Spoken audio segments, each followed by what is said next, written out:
What's up guys, James here, how you doing? So this is a video response to MrRepzion's video, Rape is God's Will, ? And of course I'll leave a link to the video down below, check it out, and if you like his content, if you haven't seen his channel before, then feel free to subscribe. Now before I get started, that video I did of MrRepzion about a week or two ago, where I spliced together bits of him speaking to make him sound ridiculous. For the people who didn't quite get that, that was a joke. Now, I thought that the hyperbolic title, the annotation, the bit in the description box, and the fact that it was filed under comedy, and the fact it was an obvious joke might have given that away, but it seems that I'm just expecting a little bit too much there. So yeah, that video was a joke.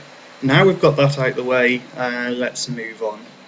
So, on the whole, your last video, it was pretty good.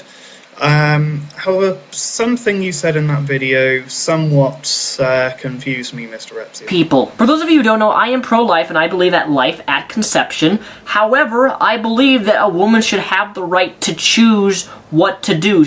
And normally, I would never want a woman to commit an abortion.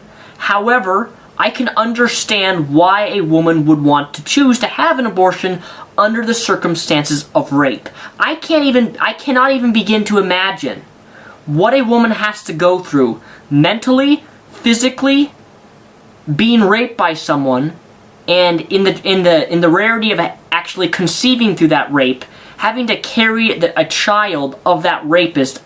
I honestly don't know how I would react to something like that. But Richard... So I think it's worth you giving a clarification of what your view is there, but from what I gathered from watching that, you don't like abortion, but you still want people to have the choice. For the most part, that is the pro-choice position. Very few people actually like abortion, and it's a very, very difficult decision for people to make. You're of course free to label yourself however you want, but I'm going to present my argument for why I think that that's silly. I mean, that's kind of like me saying, I'm anti-gay marriage. You know, I don't want to get gay married myself, but I support their choice. Well, you know, if that was the case, I wouldn't be, anti-gay marriage. Just because I don't want to get gay married doesn't mean that I'm against gay marriage. If you support their choice, then you're pro, you support it.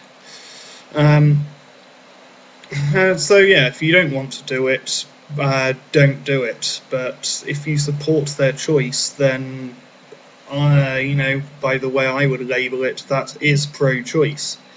The people who call themselves pro-life are against women's right to choose for the most part.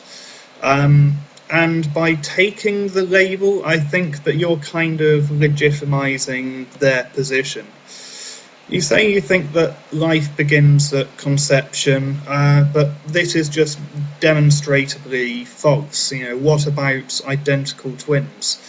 With identical twins, the embryo splits quite a while after conception. So, did the soul, which was injected at point of conception, split in two and become two souls? Does that make identical twins half a person? Or, how does that work? Or did God decide to wait and then inject the soul, just after they split? So, yeah, that shows that life doesn't, and individuality, personhood, doesn't begin at conception. But life isn't important.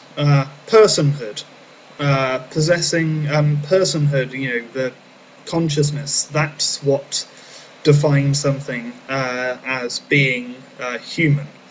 Possessing, a formed brain, being self-aware should determine whether or not something should have human rights. A body with no brain doesn't deserve any rights. It doesn't have thoughts, it doesn't have feelings, dreams, goals, ambitions, or the capacity to feel sane, to feel pain. Having self-awareness is a prerequisite for the capacity to suffer. So, if you had a brain and if you had a human brain inside a robot body, that would be deserving of human rights. I'm no expert, so I can't exactly say where the cut-off date should lie, but it certainly doesn't occur before 12 weeks. No two ways about it. If I truly did believe that abortion was, life began at conception, and therefore abortion was murder, then I wouldn't make an exception for cases of rape. If it's murder, it's murder. It wouldn't matter if, the woman got pregnant via rape. Her rights do not extend to murder, but of course, I don't think that it is. Life doesn't begin at that point. I hadn't thought about this before, but I think possibly that's why people like Todd Aiken say that legitimate rape virtually never happens. I don't think that they truly believe what they're saying. I suspect they just want to convince people like you, but a lot less intelligent, that rape doesn't exist, so that the person doesn't then say that they're pro-life except in cases of rape. I also suspect that if the law was changed so that only victims of rape could have abortions, you'd see a very steep increase in false allegations from women who would rather see an innocent man go to jail than have to deal with 18 years of consequences against their consent. As I said, pro-choice people generally don't like abortion. They promote safe sex. About half of the women who do have abortions did use birth control that failed. Abortion is, the absolute last resort. It's never an easy decision. Invasive surgical procedures never are, let alone the emotional side of it. And I will link to some personal stories down below.